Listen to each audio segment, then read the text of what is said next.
Check করবেন।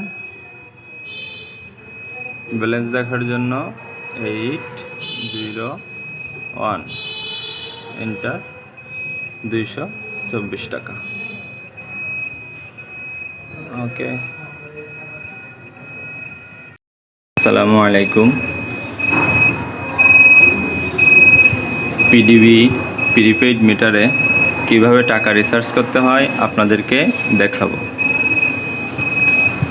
সরাসরি মিটারের কাছে নিয়ে আসলাম।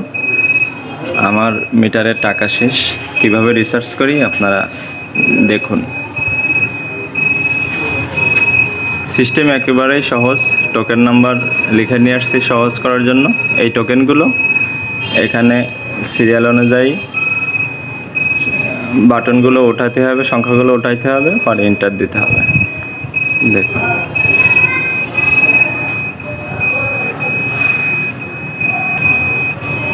টোকেন ওঠানো শেষ। এখন এন্টার দেব। এন্টার, এখানে কারো সবুজ বাটন থাকতে পারে। এন্টার, রিচার্জ হয়ে গেল।